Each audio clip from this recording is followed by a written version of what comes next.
diet-wise, if you don't know what paleo is, it basically means eating like a caveman or a cavewoman back in the Paleolithic era, when basically obviously all that was around was other animals, plants, vegetables, fruits, nuts, and yeah, that sort of stuff. So that's pretty much all I can eat.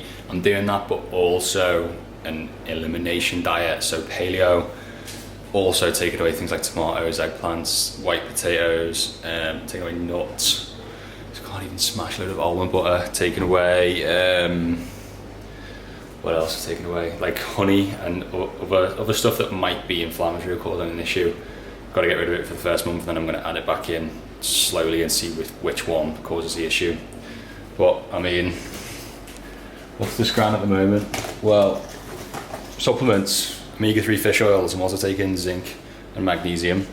Get yourself a nice bottle of organic extra virgin olive oil, like the nicest bottle you can get. The fresher the better. Apparently, just like it's one of the best things for anti-inflammation, and just in general, putting a load of the best olive oil on your food when you paleo is one of the most nutritious things you can do. Dates, apricots, that sort of stuff. And then the meats, I'm ordering it from this gaff, Abel & Cole. Honestly, if you want to actually make like a headway into your health, like look at getting your food from places other than Asda or Sainsbury's, whatever, from your local shop, because honestly, most of the food is shit, and it's really not made with your health in mind. It's made for money. Get organic grass-fed meats, wild-caught fish. Obviously it's like 3-4 times more expensive, but the benefits are huge in terms of your overall health, and no one wants to die early or be incapacitated or not as healthy a human, or much less healthy of a human. So yeah, am I going to show you the inside of the fridge? I don't think so, but all the stuff's in the fridge. I'm sure you can believe me. I'll show you this bad boy, organic beef bone broth. Sorry, I actually got wild game bone broth last week, which is like wild boar, pheasant, venison, partridge. This one's just beef, packed full of collagen. So all like the bony part of an animal just broken down to like a little soup, and it's meant to be absolutely powerful. So get some of that in there. Got some trout, venison, grass-fed beef, all that stuff.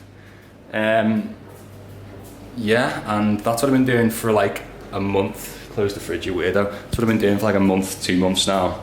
And obviously strict on paleo for, what are we on, 6 days? Already feeling like a proper caveman, chasing down and making fresh kill every day. I make fresh kill and then put it on the pan and scran it. That's what the paleo life is. Okay, hope that's informative. Going to do some coaching now, so I will see you soon. Clean and jerk session incoming. So it's been my second proper session back on the Spond recovery series, we should call it now. Seems to make sense, doesn't it? Or the rheumatoid arthritis attack. I don't know. But yeah, snatch session went fine. Hardly did anything. It felt really like low volume, to the point where I was like, I can definitely do more. Did an extra set. I feel absolutely fine. Yeah, clean and jerk session now. I'm going to add in some rehab stuff throughout the week already, because I feel like I already feel so good to the point where I can add in a few extra sets of low intensity rehab work that I'm just desperate for, like wrists, knees, ankles, feet, just like strengthening work that I feel like I can finally do, get the benefits without the negatives of inflaming the body or stressing the already stressed SI joints. So I'm going to add them in. Yeah, clean and jerking. I definitely wouldn't advise this for most people.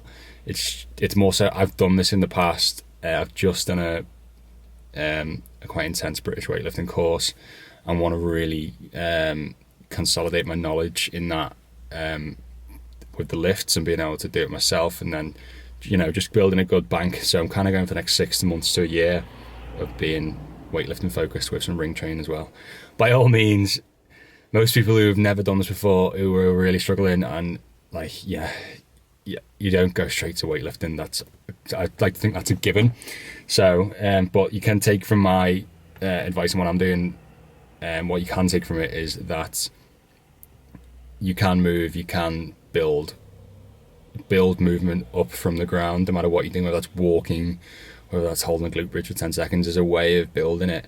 And more importantly, the reason I can do this, it feels, is because of the diet shift, the elimination diet, as I showed you around the kitchen yesterday. Okay, so on the way to the gym now, might give you a voiceover, might just chuck some clips in. Voiceover it is, right, coming from a guy that used to front squat 130 and have normal sized quads and not calf sized quads. It's a bit of a good one for the ego to have to bring it all the way back down to the bar. And you'll see here how I'm really like testing the depth, because I've had knee pain from for the last like 6 months right in the left knee, and I've got to be super careful as to how low I go. So you'll see like each rep I'm slightly going a bit lower, because obviously you don't want stabbing knee pain each time, so just take it to the point where there's no pain and you feel like you're in control, but test it, don't be scared.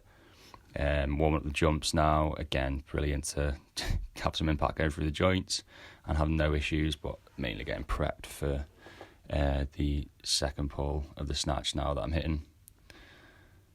So yeah, like I said before, like don't be too worried. Obviously, that you have to have caution with what you do, but don't overdo it to the point where you're stiff, you're anxious, you're like staying within a really set range. You don't test it. You have to test it, and you might actually have a flare, or you might have a bit of a pushed it a bit too far there, but at least you're finding the boundaries. So yeah, it's a tough one. It's not easy, but yeah, you'll find the point over time, and you'll see here I'm hitting. Am I on hand clean here? I am on hand clean. Sorry.